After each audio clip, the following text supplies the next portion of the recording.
Hello YouTube, it's your boy B3 back with another kicking graphic novel review. We reviewed Volume 1 of Superman Wonder Woman like forever ago. So today we're finally reviewing Superman Wonder Woman Volume 2, War and Peace. Let me read the back of the book for you really quick.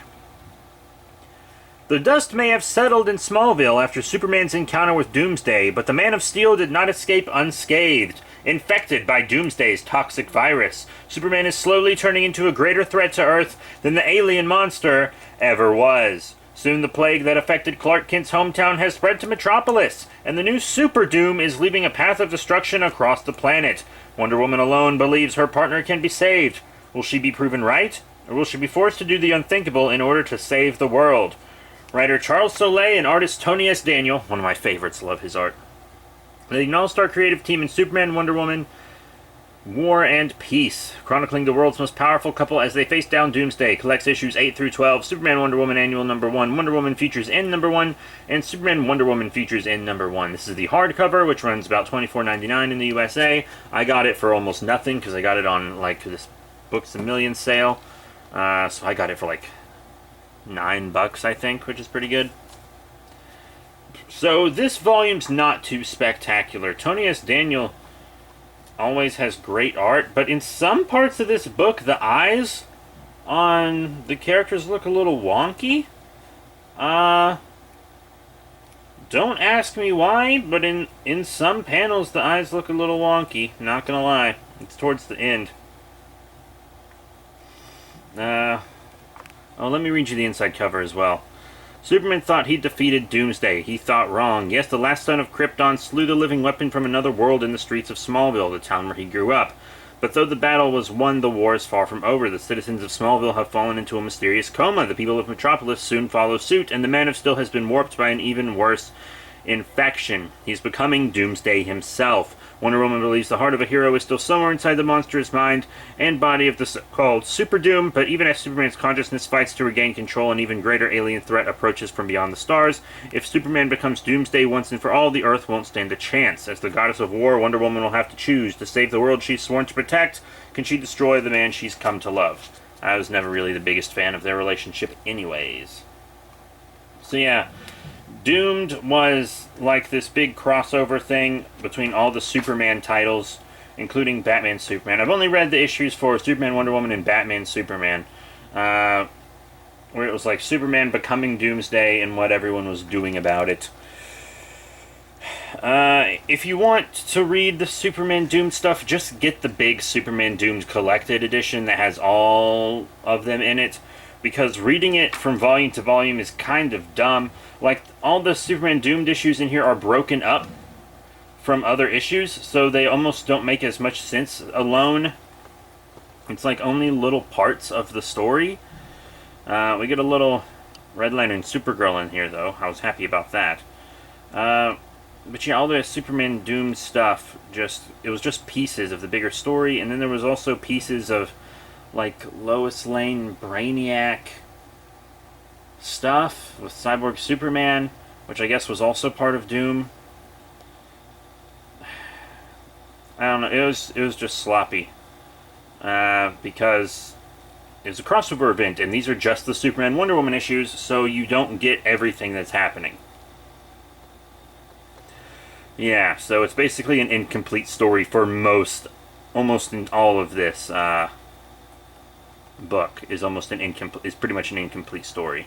And then, so yeah, three quarters of this is just Doomed stuff that's incomplete. And then we get this one issue where Wonder Woman doesn't water a Kryptonian plant that Superman gave her, and it kind of goes out of control. And they have this argument. This was my favorite issue because it was so stupid. And then Wonder Woman was like, wait, we don't argue. The gods must be interfering in our lives and controlling us. And Superman was like, what? So Wonder Woman, like, flies to Olympus, and she goes, Strife, stop making me and my boyfriend argue. And Strife is like, okay. And I thought the twist was going to be that couples just argue. And just because something bad happens doesn't mean the gods are targeting you, Diana. But I was wrong, and it turns out the gods actually were making her and Superman argue. And I was like, that could have been a nice just issue about how couples fight sometimes, but it's okay, but it was like, no, their relationship's so perfect, the only way they would ever disagree with each other is if the gods manipulated them. And I was like, that's so stupid. That's so dumb. And then we got the Wonder Woman issue of Futures End, simply because it is part one of a two-part story that ties into Futures End, and the second part is in the Superman Wonder Woman thing. Wonder Woman embraced her God of War powers to fight off Nemesis's drones, and then it turns out she was being manipulated and mind-controlled, and she's actually in Tartarus, and she had to come out and fight Nemesis with Superman. The past Superman, because the Futures End Superman was hiding in Africa. I never read Futures End. I read a bunch of tie-ins for it, but I never read the actual event because it was a weekly series, and who can afford a weekly comic, am I right?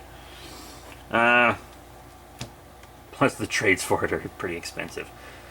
But yeah, that's basically Superman Wonder Woman Volume 2 War and Peace. It's not great. Daniel's art is good, but like all the segmented Doom stuff you can just get from the big collected Superman Doomed book. And then there's like just one little issue where they have a lover's spat. Swamp Thing's in it though, that's pretty cool. I love Swamp Thing. And then there's like 2 more issues that tie into Futures End. And honestly, this is a pretty skippable volume. Like, if you only have so much money to spend on comics and you want to read Superman Wonder Woman, what I would do if I were you is, if you really want to read Superman Wonder Woman, read Volume 1, and then basically just skip this volume. If you want to read the one where they fight, that's issue 12. If you want to read issue 12, just buy the single issue, and then don't buy this volume. Buy the Superman Doomed collection if you want to if you want to read that, and then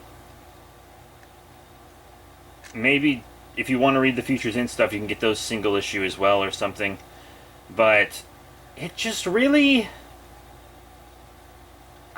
I'm glad I didn't pay full price for it, because I would have been upset. But I paid $9 for the hardcover, and that's not too bad.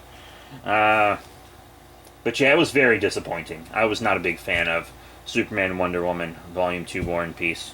I just wasn't. In fact, after all the Doomed issues, I like took a big break and read some other books, because I was just like, this is dumb. And I don't want to keep reading it. So I took a break and then went back to it. But yeah, that's it. Thank you all very much for your support. Just remember to rate, comment, and subscribe. Check out all the cool links in the description below. Facebook, Twitter, etc.